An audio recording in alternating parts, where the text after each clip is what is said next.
Le grand dialogue. Le grand dialogue de l'émission de débat du studio Tamani sur votre radio. Le grand dialogue. Accord d'Alger, quel obstacle à l'opérationnalisation du MOC? 3 ans après la signature de l'accord d'Alger, sa mise en application peine à être effective selon certains. Et des doutes planent sur l'avenir du processus. Attaque contre les camps du mécanisme opérationnel de coordination MOC et ses responsables, retard du DDR et nombre non-accords atteints de combattants pour l'opérationnalisation du MOC. Quels sont les défis liés à l'opérationnalisation du MOC à ces jours?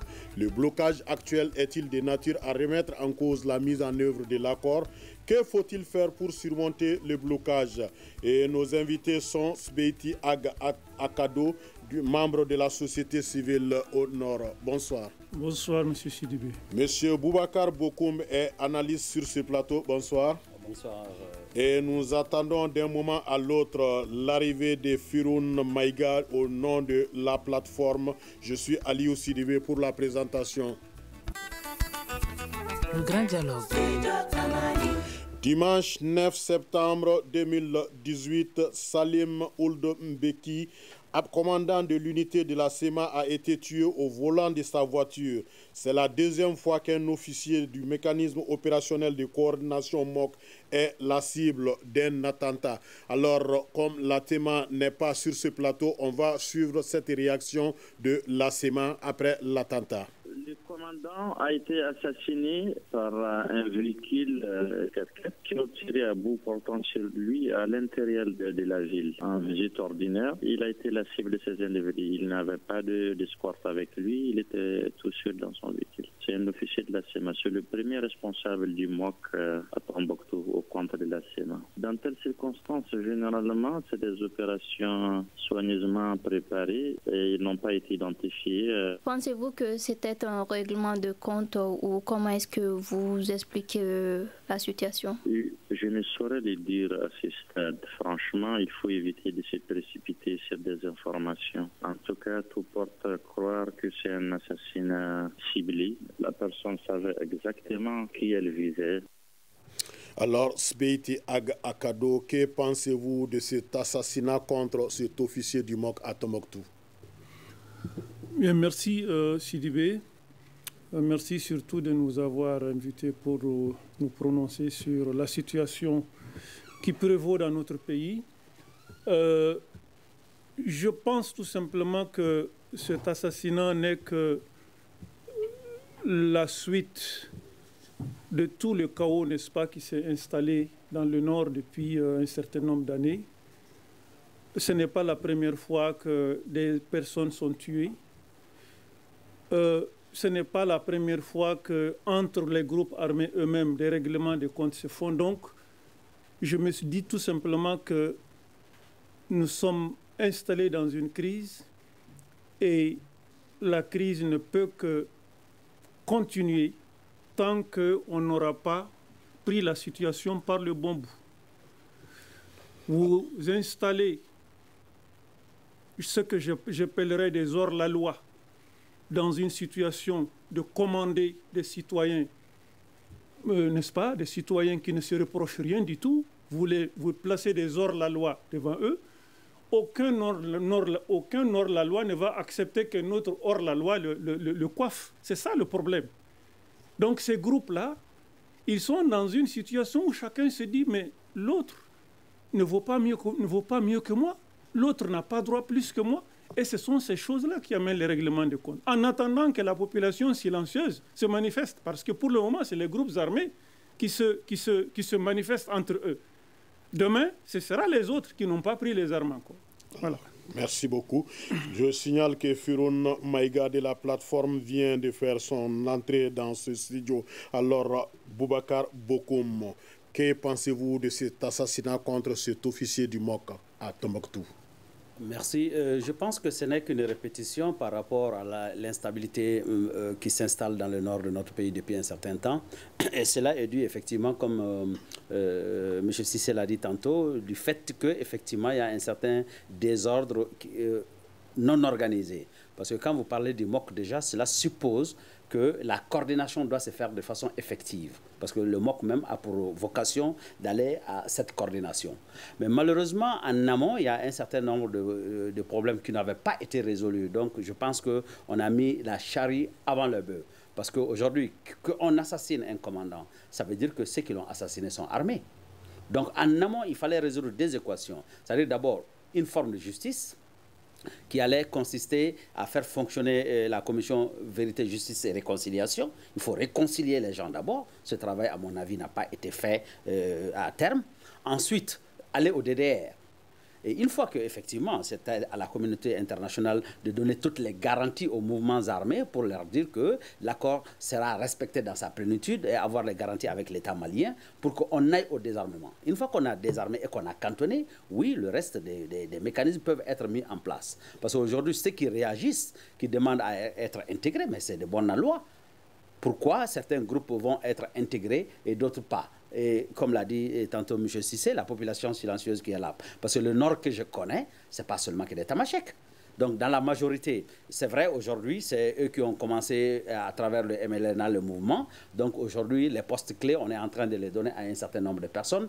Et la population noire, qui est en réalité majoritaire, et se trouve laissé pour le compte. Donc ça veut dire qu'en réalité, est-ce qu'à un moment donné, on n'est pas en train de donner une prime à ceux qui ont pris les armes contre le Mali et laisser effectivement cette population silencieuse? Donc il faut intégrer tous ces mécanismes si on veut qu'il y ait une certaine stabilité au niveau de la gouvernance dans ces zones. Ok. Alors, Firoun Maïga, une réaction par rapport à l'assassinat du commandant du MOC à Tombouctou? Oui, merci beaucoup. Merci pour Studio Tamani. Ça fait un certain temps que je ne viens pas dans vos studios.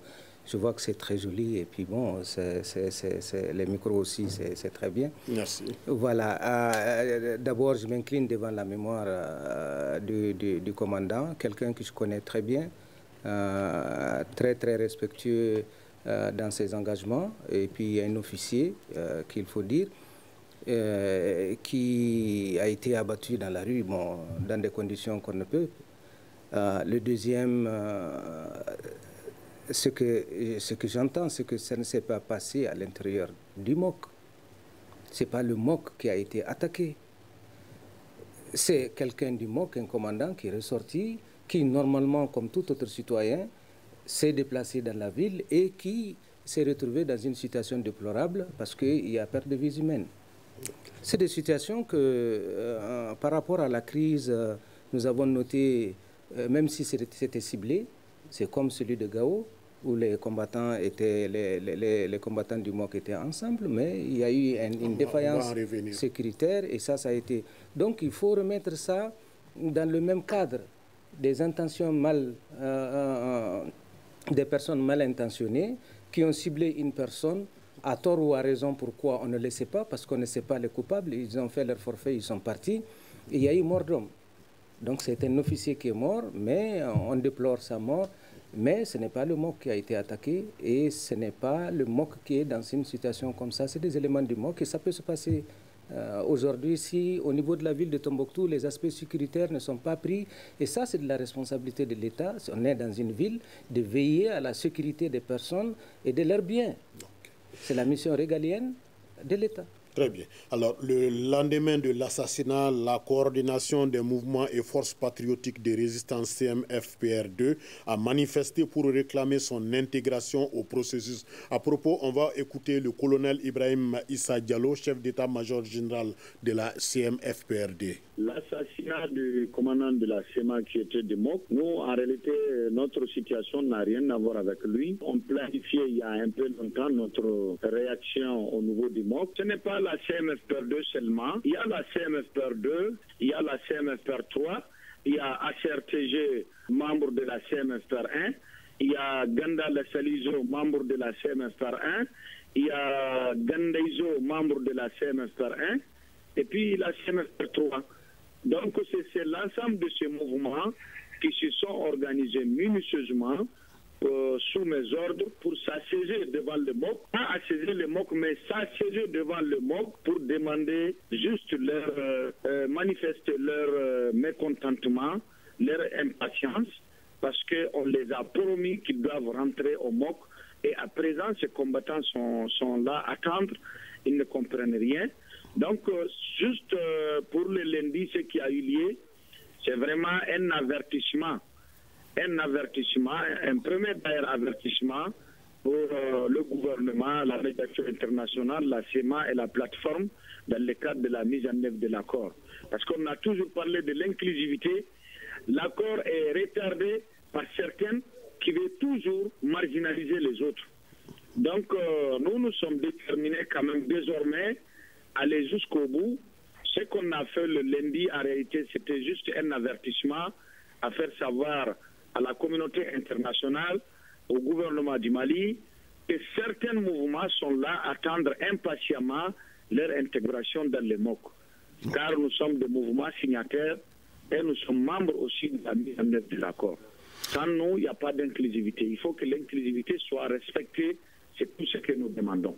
Alors, Firoun, votre appréciation par rapport à cette manifestation de la CMF-PRD? Oui, mais c'est tout à fait juste. L'accord, on a dit, l'accord pour la paix et la réconciliation issu du processus d'Alger, c'est un accord inclusif. On a demandé à ce que cet accord soit finalisé au niveau du Mali. Ça, c'est pour que les fils de ce pays se retrouvent ensemble et qu'ils discutent. Maintenant, il y a des critères et des engagements qui ont été pris, et ces engagements concernent l'ensemble. Et je suis bien d'accord avec Ibrahim quand il dit que dans la clé de répartition, il revient à la CMFR2, qui est un mouvement qui s'est affiché et que tout le monde connaît, un quota qui leur permettant d'aller. Parce qu'il y a eu un premier sitting, si vous vous rappelez, à Gao, il y a eu des négociations pour que ce quota soit accepté. Effectivement, il y a eu un accord.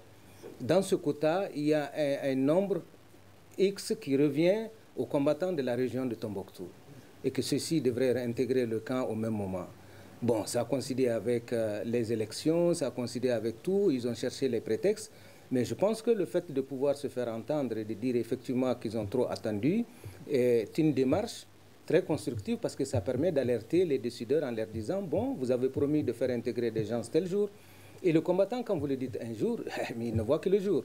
Et si ce n'est pas venu, il va venir. C'est la manière de demander pourquoi on n'est pas rentré.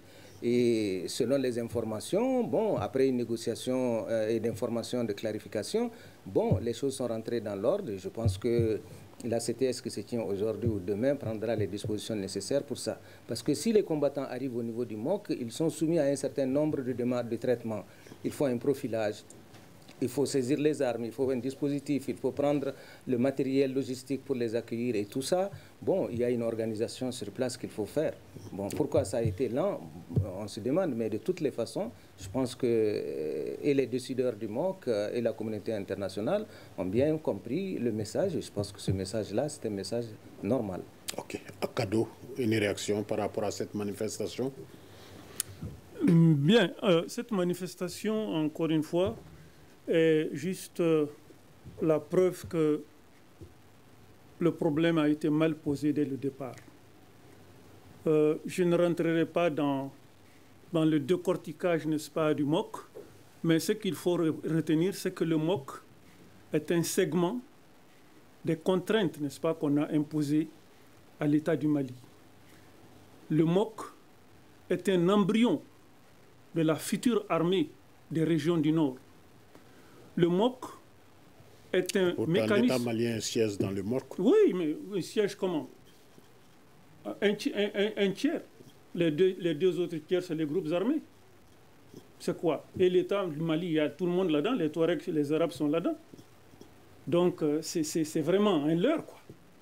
Donc, le MOC, c'est un organe construit pour conduire et sécuriser ce que j'appellerais le futur État de l'Azawad en construction. Nous, c'est comme ça que nous le voyons. Et les textes sont là, ils sont très clairs. Sinon, pour quelles raisons, dans des régions peuplées à 91% de Noirs, on va admettre que plus de groupes armés arabo-touareg soient mieux représentés dans les organes de l'accord plus que l'écrasante majorité des populations. Quand il parle de CMFPR2, CMFPR3, c'est un conglomérat de petits mouvements qui disent qu'on n'accepte pas que nos villes soient prises, etc. Et on les a regroupés sous la houlette peut-être d'un ou de deux individus qu'on a intégrés soit dans le comité de suivi, dans ce qu'ils ont appelé CTS, dans ce qu'ils sont en train d'appeler MOC, dans les autorités. Partout, on crée les conditions pour que les Arabo-Touaregs soient majoritaires par rapport aux autres. Donc, quand ces groupes-là se lèvent un jour pour dire non, on n'est pas d'accord, moi je pense qu'il faut comprendre ça sous cet angle. Et moi je dirais même qu'ils sont en train de prendre du retard par rapport à leur réaction. Ce qu'ils sont en train de faire, ils auraient dû le faire dès le premier jour. Si les choses se règlent par rapport aux régions du Nord, les régions du Nord, c'est les Bambara, c'est les Bozo, c'est les Senoufo, c'est les Touaregs, c'est les Bella, c'est tout le monde. On n'exclut pas. On parle d'accord inclusif, en réalité, il est exclusif. Il exclut les gens. Il exclut les sudistes. Il exclut même ceux du Nord, et particulièrement les Bella. Je le dis haut et fort. J'ai suffisamment d'arguments pour le dire. Donc, quand ces gens se lèvent pour manifester leur mécontentement vis-à-vis du fait qu'on est en train de les retenir pendant qu'on intègre les autres, on est en train de les payer, c'est les impôts des Maliens qu'on est en train de leur distribuer, et eux, ils sont privés de ça. Alors, qu'est-ce qu'il faut faire? Et cela au vu aussi de l'État du Mali, au vu aussi de la communauté internationale qui tient des discours, mais qui ne fait rien pour rendre l'accord inclusif, pour rendre les distributions équitables et justes. C'est dommage et lamentable. Vous écoutez Studio Tamani, votre avis nous intéresse. Écrivez vos commentaires et suggestions sur la page Facebook et dialoguez avec nous. Studio Tamani, c'est aussi les réseaux sociaux. Retour donc sur ce plateau pour débattre du thème accord d'Alger, quel obstacle à l'opérationnalisation des MOC. Alors nos invités sont Firoun Maïga de la plateforme, Sbeiti Ag Akado, membre de la société civile du Nord, Boubacar Bokoum est analyste. Je vous annonce que nos tentatives pour avoir la coordination des mouvements de l'Azawad ont été vaines pour ce débat. Alors, quel est... au matin du 18 janvier, je m'excuse, au matin du 18 janvier 2017, un pick-up chargé de 500 kg d'explosifs se fait exploser dans la cour du camp qui abrite les forces mixtes du MOC à Gao. Plus de 60 morts et des centaines de blessés sont enregistrés. À ce jour, le remplacement des victimes pose problème.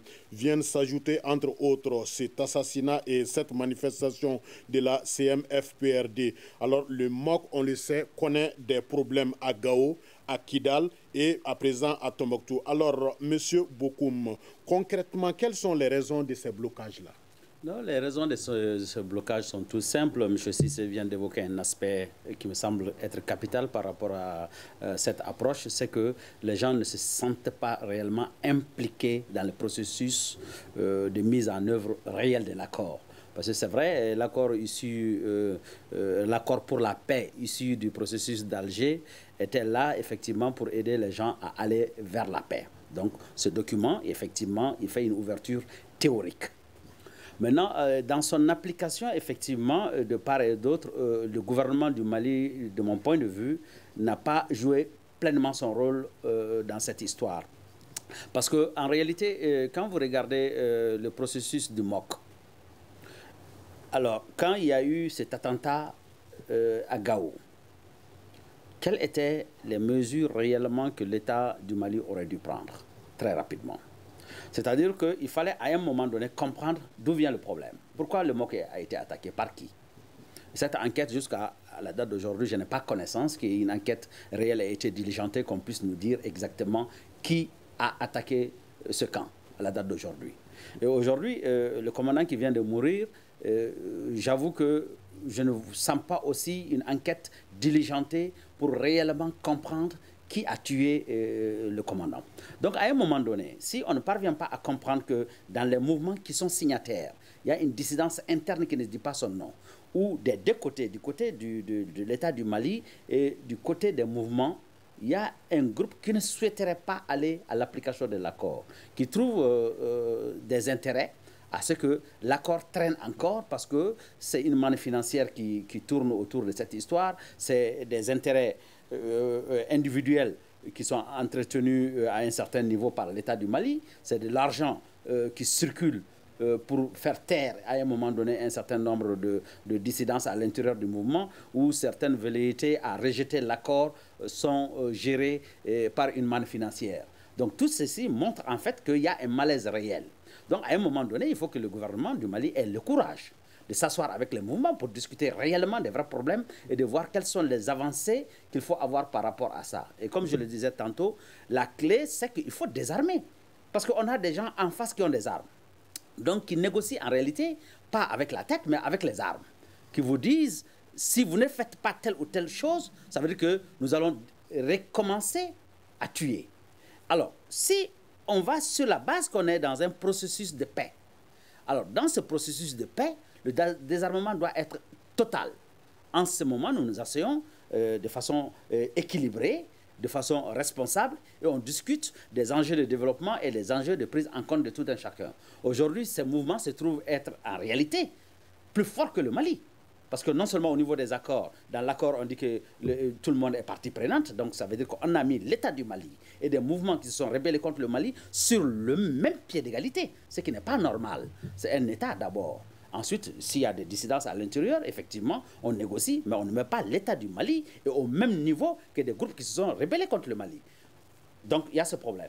Maintenant, si le désarmement n'est pas en réalité effectif, qu'est-ce qui se passe?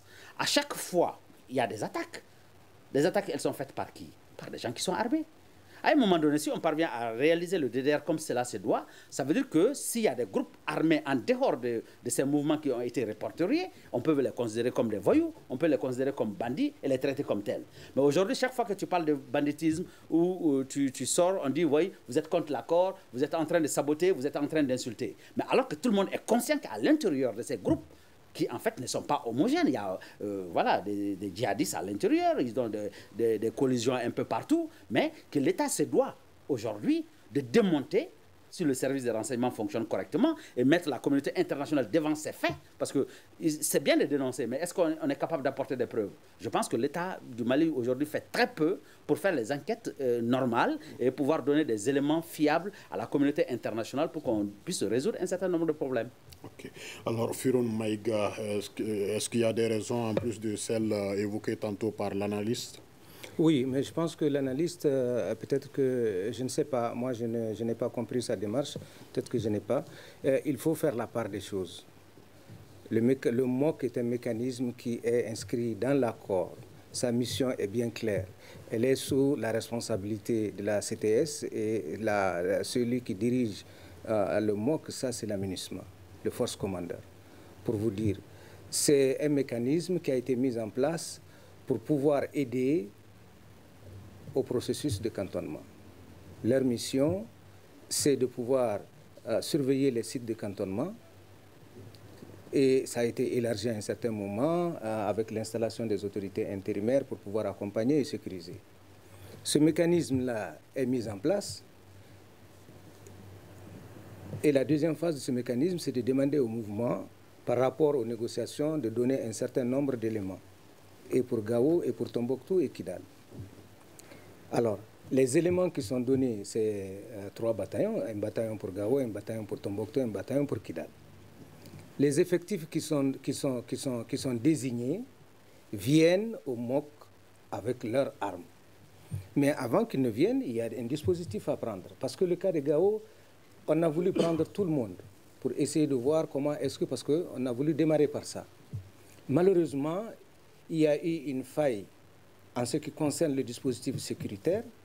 Et vous comprenez bien, nous sommes dans un État aujourd'hui qui est dans une phase de négociation de mise en œuvre de l'accord, mais nous avons aussi d'autres forces parallèles qui ne sont pas engagées par l'accord et qui ne sont pas engagées, qui ont leur propre vision.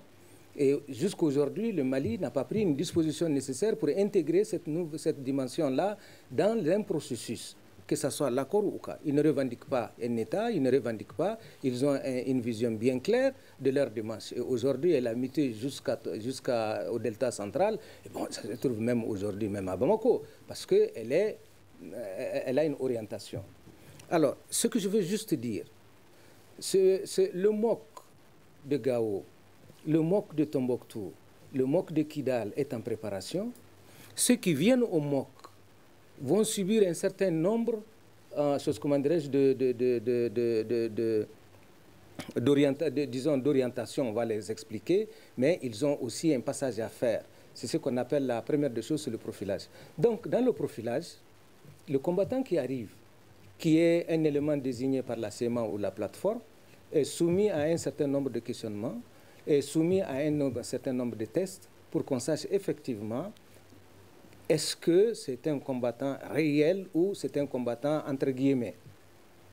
Alors, les instruments qu'il faut mettre en place pour pouvoir amener ce mécanisme à être beaucoup plus fluide, beaucoup plus accéléré, demande beaucoup d'efforts.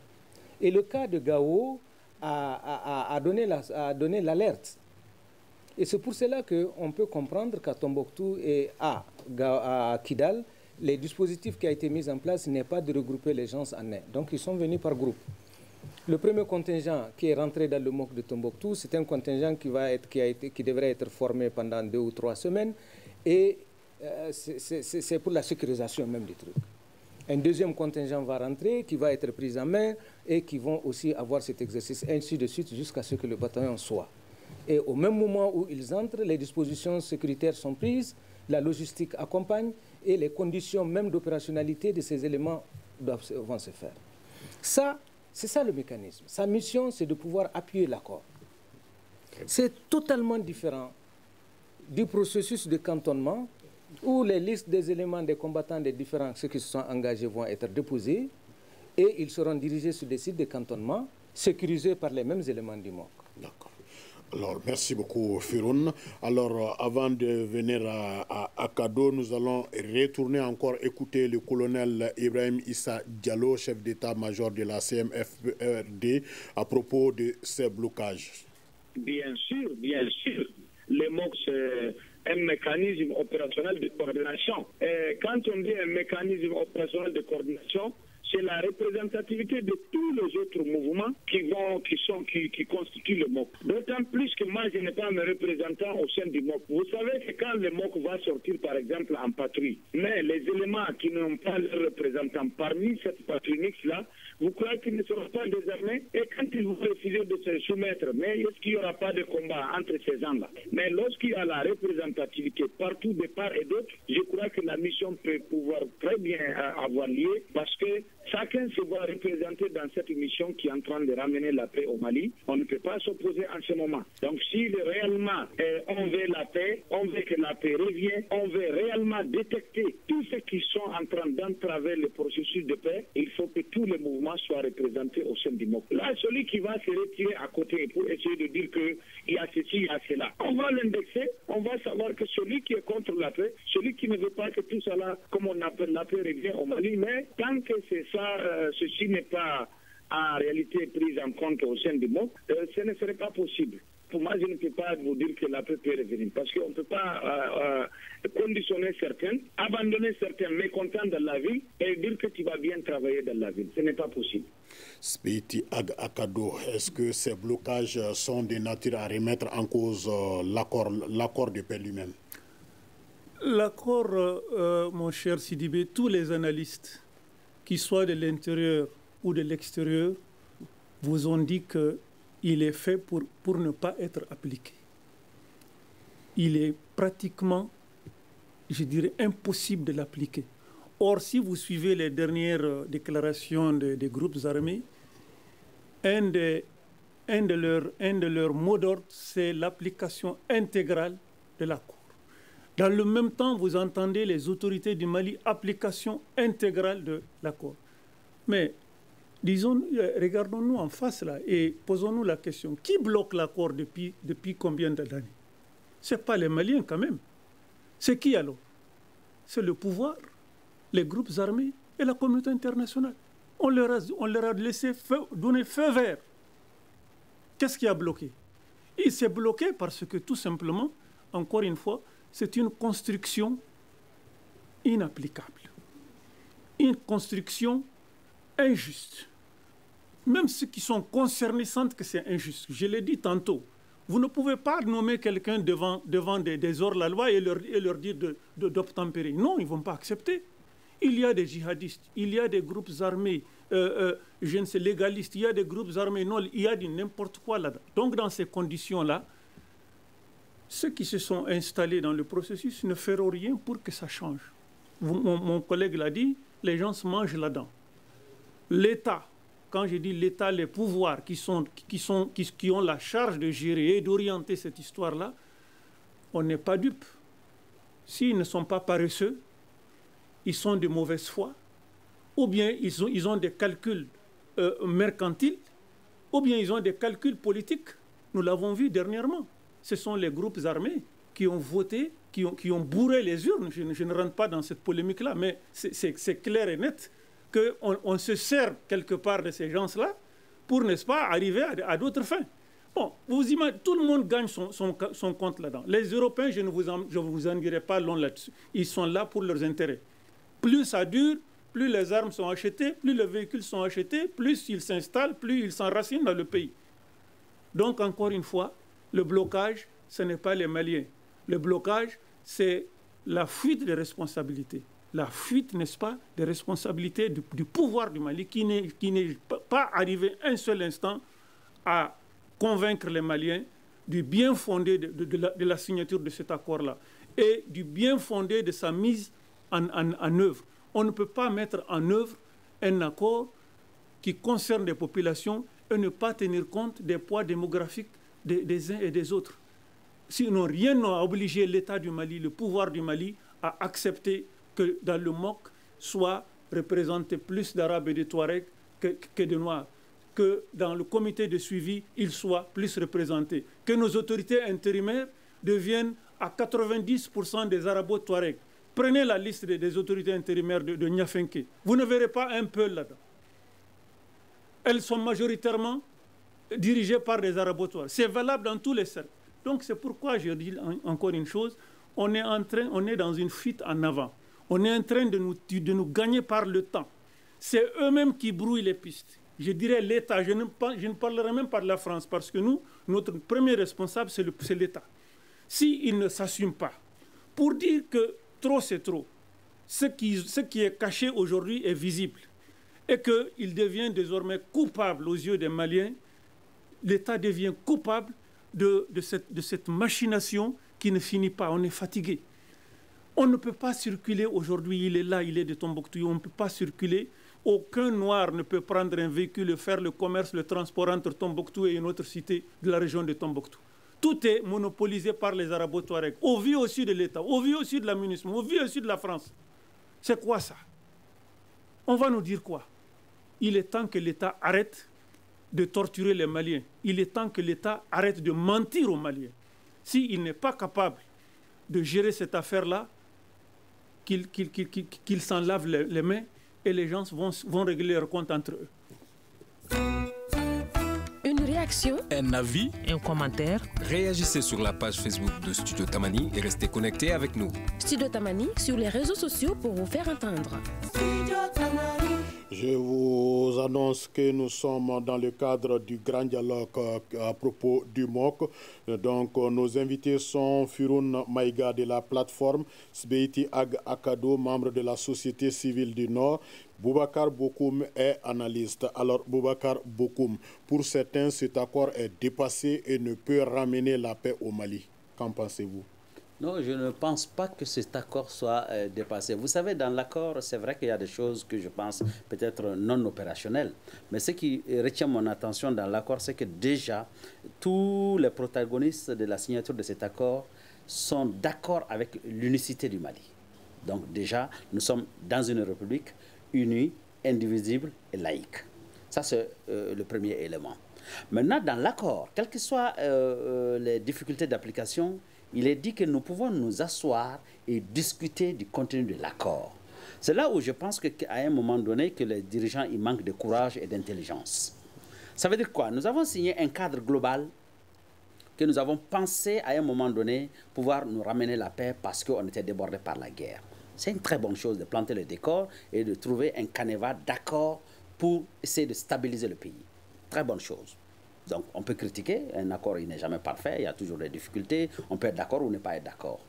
Ce n'est pas un problème. Mais une fois que l'État s'est engagé et a signé l'accord, nous devrions tous, effectivement, vu cet engagement de l'État malien, de nous voir dans cet accord. Maintenant, dans l'analyse de l'accord, les parties qui posent problème, qu'est-ce qui empêcherait l'État malien d'appeler tous les mouvements, tous les protagonistes, tous les signataires, et leur dire, bon, à tel niveau, il y a un souci. Et comme vous êtes partie intégrante du peuple malien, comme l'a dit tantôt M. Cissé, c'est que on rébellote, on rediscute de certains aspects, et le peuple se prononce. Les arabo-berbères et tamasheks, ils ne sont pas au-dessus du Mali. Il faut qu'à un moment donné qu'on arrête. L'accord aussi que nous avons signé à un moment donné, c'est pour le bien des Maliens. Alors, si dans l'application nous nous rendons compte qu'il y a des difficultés, il faut que tous les protagonistes aient le courage de s'asseoir sur la même table et de dire qu'à tel niveau, nous avons des soucis. Et voilà objectivement quels sont les soucis que le peuple malien a par rapport à l'application de telle partie ou telle partie de l'accord. On s'assoit, on le révise. Il n'est pas dit que l'accord doit être considéré comme une Bible ou bien comme un Coran où on dit c'est sacré, on ne touche à rien. Donc nous avons la possibilité avec nos intelligences et avec les mécanismes que nous avons par rapport à la gestion généralement de nos crises et de notre société pour nous rasseoir et discuter. C'est parce que nous avons accepté de discuter qu'on est à l'accord. Alors pourquoi cet accord, on ne peut pas le remettre encore sur la table et le discuter s'il y a des difficultés? Donc je pense qu'à un moment donné, l'État manque de courage pour s'assumer et manque encore une fois de plus de courage de dire au peuple malien là où ça coince. Parce qu'aujourd'hui, on aurait pu... j'ai suivi tout à l'heure M. Maïga qui était en train de m'expliquer un peu le fonctionnement du MOC. Je pense qu'avec plus de pédagogie, et on a un gouvernement qui communique très mal, qui ne parle pas à son peuple. Même la difficulté aujourd'hui du sitting qu'il y a eu à Tombouctou, c'est parce qu'à un moment donné, les gens se sentent insultés. Parce que des choses se passent, on ne comprend pas. Mais personne n'est là pour expliquer pourquoi ça ne fonctionne pas, pourquoi vous êtes à quel niveau, pourquoi vous devez attendre, pourquoi. Bon, alors en fait, c'est ce qu'on attend d'un État. Alors, si l'État est là et que vous avez promis d'appliquer quelque chose, s'il y a des difficultés d'application, il faut que vous donniez des explications. Et très rarement, j'ai vu l'État du Mali. C'est vrai, nous, on vient sur les plateaux pour expliquer un certain nombre de choses en fonction de comment nous comprenons et comment nous analysons les problèmes. Mais l'État du Mali devrait périodiquement sortir pour expliquer aux Maliens quelle est la progression de l'accord. Qu'est-ce qui ne va pas? Où est-ce que ça bloque? Donc, créer un dialogue entre l'État et les citoyens et à un moment donné, avoir une symbiose pour pouvoir avoir quand même des argumentaires, des éléments valables pour aller à la table de négociation et demander même à la France et à la MINUSMA, voilà, à tel niveau, il y a des problèmes, il faut qu'on renégocie ces différents aspects. Mais si on ne va pas dans cet exercice, comment vous voulez que certaines parties qui posent problème, où on a oublié une partie de la population à un moment donné, vous voulez que ce soit fonctionnel? Ça ne le serait pas. Il y aura toujours des problèmes parce qu'à un moment donné, l'inclusivité réelle n'existe pas. Il y a une partie de la population, il faut se le dire, qui a été laissée de côté. Quand vous regardez le Sud est carrément exclu du processus en réalité. Il a fallu à un moment donné qu'il y ait certaines réactions pour que les gens essayent de trouver intelligemment des petits mécanismes pour faire coller le Sud, alors qu'il s'agit d'une entité. Donc le problème, il doit être résolu dans sa globalité et cet accord, il doit être fusionnel. Il faut que tout le peuple malien se retrouve dans cet accord. Donc s'il y a des points dans lesquels nous ne nous retrouvons pas, il faudrait que nous discutions. Et à un moment donné, il faut que, peut-être que l'accord dans sa révision doit nous amener à un référendum réel, qu'on se prononce réellement par rapport à cet accord à un moment donné, ou qu'on se prononce même par rapport à la République de l'Azawad qui est en train de prendre forme sans que les gens osent réellement le dire. Il y a des zones aujourd'hui où tout laisse à croire que la République de l'Azawad s'est totalement installée. Nous voyons à longueur de journée des campagnes, à tort ou à raison d'intox ou je ne sais pas trop, mais quand même des campagnes du drapeau de l'Azawad, des campagnes de la monnaie de l'Azawad, du passeport de l'Azawad, de l'hymne national de l'Azawad, des choses qui se passent qui n'auraient pas dû se passer dans un État qui est responsable. Pendant que la communauté internationale est là pour dire que nous soutenons le Mali, c'est du Mali qu'il s'agit. Mais est-ce qu'aujourd'hui, la communauté internationale a le droit de soutenir une république de l'Azawad? Il s'agit de la stabilité et de la paix au Mali. La MINUSMA est là pour ça. Donc, les autres sont là pour nous aider, pour stabiliser le pays. Donc ce n'est pas normal que ces mêmes institutions internationales observent de pareils comportements de la part de nos concitoyens qui sont en train d'aller vers la création d'une république et de les laisser faire les choses comme on est en train de le voir aujourd'hui. Alors, nous, à propos des défis pour l'opérationnalisation du MOC, donc nous allons écouter toujours le colonel Ibrahim Issa Diallo. Le défi majeur aujourd'hui, même ceux qui sont rentrés, en réalité, il y a certaines. Le MOC a de sérieux problèmes. Tantôt, on parle de manque de moyens. Tantôt, on parle de je ne sais pas quoi. Mais nous, ça ne nous regarde pas. Nous, ce qui nous regarde juste, c'est notre intégration au sein du MOC, comme on l'a fait à Gao pour nous, comme on l'a fait pour nous au sein des autres commissions nationales qui sont à Bamako. Et on a même des décrets additifs qu'on attend impatiemment aussi leur signature. Tant qu'il n'y a pas ceci, le MOC ne peut pas marcher. Certains sont à la porte, ils veulent rentrer, on les entrave, et ceux qui sont rentrés déjà ont des problèmes, ils ne peuvent pas travailler. Parce que ceux-ci vont continuer à faire un blocage dans la ville. Le MOC ne peut en aucun cas fonctionner en réalité sans l'inclusivité. Tant que les autres ne sont pas rentrés et qu'il y a l'inclusivité, que les gens sachent que ça ne va pas au sein du MOC. Alors, Firoun, selon vous, quels sont les défis liés à l'opérationnalisation du MOC aujourd'hui? Oui, moi, avant de tout ça, j'ai entendu mes collègues qui ont pris l'accord sur un truc. Je comprends, l'accord n'est pas parfait, on peut le critiquer à tort ou à raison. Mais moi, je suis devant ce plateau, je suis de la plateforme, j'ai été partie prenante de l'accord. Même si Soubeti aujourd'hui parle de la société civile, il a été un de nos compagnons à un certain moment. Je suis encore. Voilà, donc nous avons fait Alger ensemble. Les circonstances dans lesquelles nous sommes arrivés et ce qu'on a pu faire pour amener le Mali à ce niveau-là est un effort qui n'est pas à jeter comme ça dans le néant. Je peux dire, l'accord doit être inclusif. L'accord le dit, inclusivité. L'accord le dit, il faut mettre des mécanismes en place. Et ces outils-là vont permettre effectivement d'arriver à la mise en œuvre même de l'accord. Alors, les difficultés de mise en œuvre des outils techniques permettant effectivement aux populations de comprendre le bien fondé de l'accord dans sa faisabilité, c'est vrai, pose des inquiétudes parce qu'il y a un ralentissement et il y a aussi des complications. Alors que l'accord a parlé de volonté politique des partis. C'est vrai, c'est vrai, c'est vrai que le MOC qui devrait depuis dans l'accord à un certain délai qui a été donné, n'a pas pu être opérationnel parce que. Mais je vous avoue que le gouvernement du Mali fournit l'effort nécessaire. Les réunions se font entre les 3 parties signataires pour essayer de rendre le MOC opérationnel. Maintenant, l'opérationnalité du MOC, ça concerne ceux qui sont signataires et comme Ibrahim l'a dit, et ceux qui sont. La CMFR2 est un mouvement affilié à la CEMA. Donc, c'est un mouvement signataire de l'accord. Ils ont un quota et ce quota devrait être pris en compte comme pour les autres. Si le dispositif n'a pas été aussi rapide opérationnel, on peut le comprendre. Mais ça veut dire que dans la mise en œuvre de toute œuvre, il n'y a pas de la perfection. Il faut aller, il faut de l'engagement. Et c'est ce que je peux dire. Et je pense que ces défis sont en train d'être relevés. Et dans les semaines prochaines, je pense que ce mécanisme va être pris en main. Et je pense que le MOC serait dans la logique de ce qu'on dit pour que les combattants fassent leur mission. Malheureusement, le temps qui nous est imparti arrive quand même à terme. Mais rapidement, en 2 mots à cadeau, est-ce que l'accord permet d'aller vers la paix au Mali? Monsieur Sidibé, moi, je vais juste tirer une petite conclusion pour dire qu'il est clair et précis que l'État du Mali, si je préfère dire les pouvoirs au Mali, accompagnent un processus qu'ils n'ont pas élaboré, auquel ils n'ont pas été associés. Ils l'accompagnent et ils ne sont pas capables de l'influencer par quoi que ce soit. C'est ce que nous sommes en train de voir.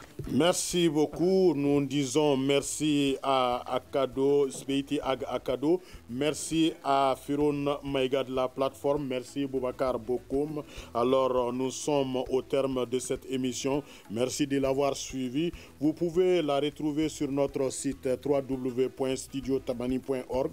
Réagissez sur les réseaux sociaux et sur notre répondeur au 75 84 11 11 ou 75 84 12 12. Ce débat a été réalisé par la rédaction de Studio Tamani et mise en onde par Gagny Kanté. La régie vidéo était assurée par Mamadou Ouattara. Je suis Aliou Sidibé et la coordination est assurée par Mohamedou Touré. À la prochaine. Le grand dialogue. Le grand dialogue de l'émission de débat du Studio Tamani sur votre radio.